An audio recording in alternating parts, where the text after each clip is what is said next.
Okay, so let's get into flight number 2. 3 weeks later from my very first flight. Thanks to the Alabama sucky weather, it rained us out 3 weekends in a row. So we do have cockpit audio this time, thanks to Crystal Pilot. So let's enjoy me butchering the transmission to tower. Mobile ground, 1600 uniform. 1600 uniform, mobile ground. 1600 uniform is a Cessna Skyhawk at signature with information echo, headed to the south practice field at 3,000 feet.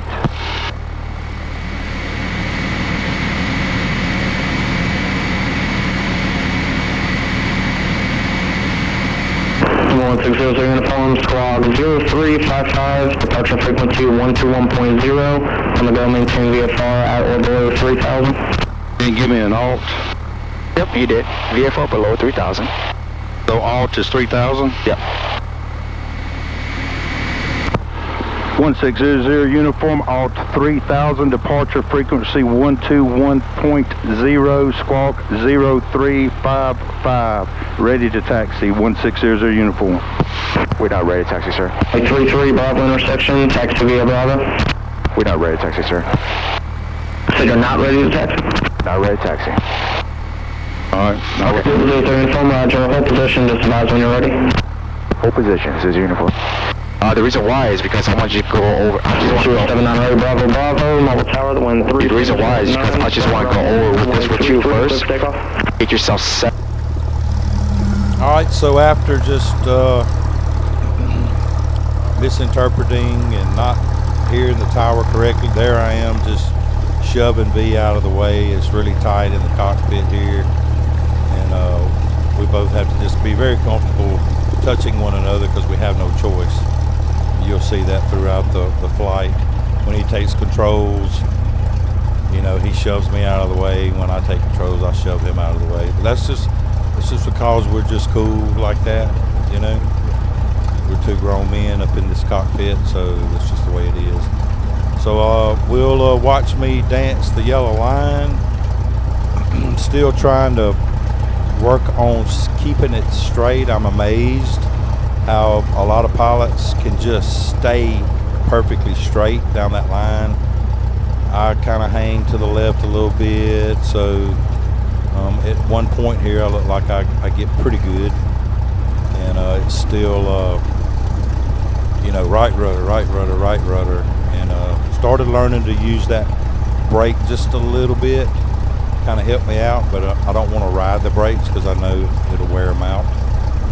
So we're going to get down here to the end of this taxiway, and my instructor he's teaching the whole way, and we'll pull up and stop, and then we will just let this take off, and initial start off, we'll just enjoy the pure rawness of it, and see how we do.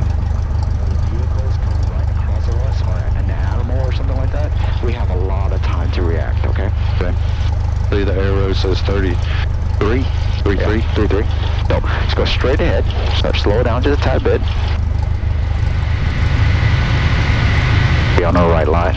On a little bit right onto the center line. Slow it down. Sure, 024, turn left heading 180, contact departure. Be on the brakes. You want to have a good spacing. Right, so power to 1,000. But now we don't need ground anymore, so we're gonna switch over tower to the Runway 33 Bravo, clear for takeoff. Fly runway ahead and clear for takeoff. Runway 33 is your uniform. All right, so you ready? Yes, sir. Let's do this. Okay, so final is clear. So you want a hand on the throttle, one hand on the yoke, and feet off the brakes, and let the wheels roll. So your final is clear, and then your runway is clear. Always want to taxi on the yellow line, okay? Fine. You're fine. Try to push a little bit more right rudder. I'm going to take this down because you don't want this thing to be flying in your face while you're flying. And final is clear. Runway is clear. And on the yoke.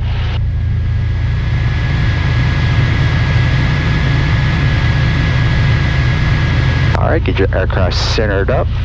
Your feet, your heels on the floor, and you want to use your rudders, and at full power once you center it up. Alright. Get this thing neutral. All the way in, full power. Right rudder. And once you're at 55, back pressure.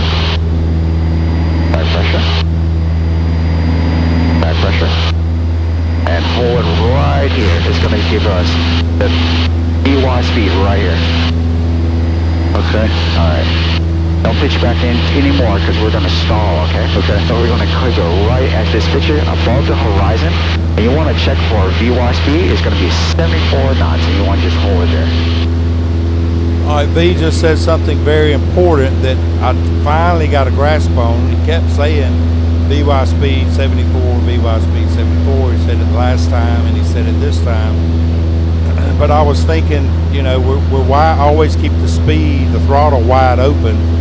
So it just now dawns on me that, okay, the incline, the rate of incline actually affects that. And so, hey, big light bulb moment for me.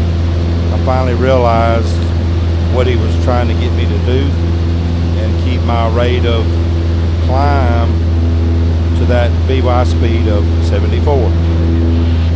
And you say, so all you gotta do is just say mobile departure, Cessna 280 Echo, Roger, correct. at 10:30, maybe 11 o'clock now. 2 miles. It's turning northbound. 2,700 indicated. Type unknown.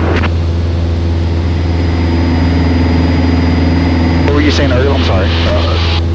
I was supposed to respond to departure first, correct? At the radio. Hitting anybody.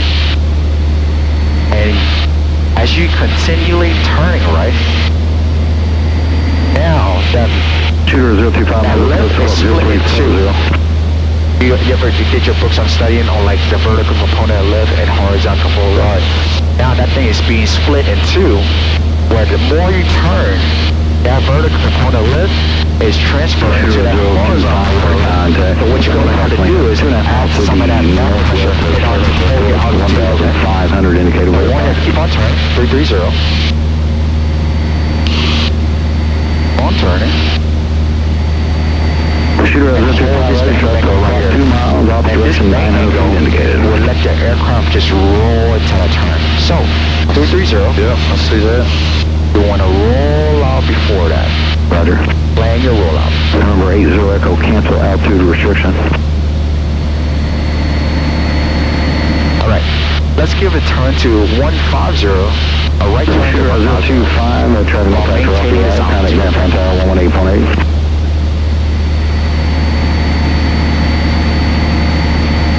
Alright, make sure you plan the traffic. And whenever you're looking to the right, you want to say clear right, okay? Clear right, okay. Alright. So you see your nose is slightly, pitch your nose down. Yep. Add a little bit of pressure in order to hold your altitude, okay? And plan your rollout on 150. Continue this turn. Continue.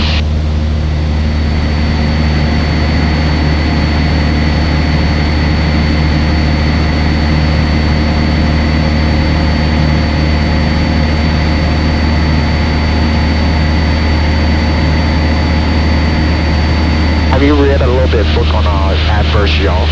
Yes. So, how adverse yaw really works is basically, say example, let's give a turn to the west, okay, on the right turn. Okay. And we say clear right. Clear right. As you're turning, that wing is actually giving you some lift, right? Right. But it's also giving you some of that drag at the same time. But now you can tell our ball is not in the center anymore. Right. But then now that your nose is starting turning to the left, so we have some of that adverse yaw because this is just drag.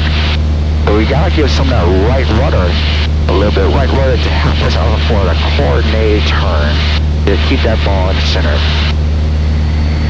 Look at that. West, roll out. Perfect. And that's what adverse yaw is. So you want to return and use your rudders at the same time in order to have a coordinated turn, okay? All right, let's give it another turn. A right turn to... Remember, All right. So if you're a full wedge, you're dead. So basically, you're too low on the ground. Okay, so we just got through doing a bunch of banks, banking it left, right, descending, climbing, feeling the yaw, watching the ball. So now I'm coming in for final and lining things up and slowing down. It's pretty cool. It's getting kind of bumpy for me. I don't know how V keeps it so straight, but you can watch him just shove me out of the way there. That's what we do. And when it's time to take over the controls, that's pretty much just how we do it. We just shove each other out of the way. So V's going to bring this thing in. He's got some crosswind on him, and this flight will be over. I enjoyed this one much better than my first one because I wasn't quite as panicky.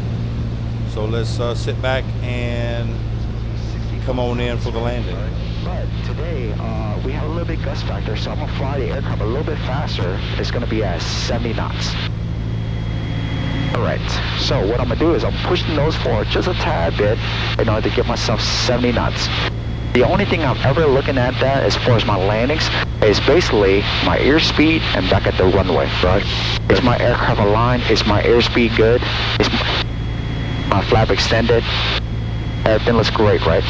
Now I look at my nose. You can shadow it on the controls with me, on the rudders. Put your feet on the rudders. And that have a little bit of light touch on the yoke, okay? So now look at my nose. What my nose is trying to do is on a little bit more to the right, right? So in order to counteract it, add a little bit of left rudder in order to get my nose straight on. Pushing my nose forward. You push the rudder in the direction you want the nose to go. Right. Pushing nose forward just a tad bit. Because I want to be at 70 knots. Now, when I'm coming into land, there's 3 phases I like to teach you the lands. Is basically come on down to a nice stable descent, level it off at the height of a person, and flare. Just basically transition on the land. That flares, it's just you got to know where you're at versus the ground. Right. So, my end point is going to be right at the numbers. I want my nose to be right at the numbers. I'm a little too fast, so I'm going to take some of that power back. I don't look at anything else. Look at airspeed, back at the runway. Now, I have my runway made, so I don't even look at this airspeed anymore. I'm looking down at the runway. Okay? And basically come on, transition to land. So, as I'm going to level off, at the height of the person, back pressure, and hold it right here. This is the level off right here. Add a little bit of back pressure. Oh, That's 183, low ground, runway 33, level off. And get my back set line. Power line. Uniform, you can make a 180 and then ride it off of 4. Texas signature, the Charlie 3, that's frequency.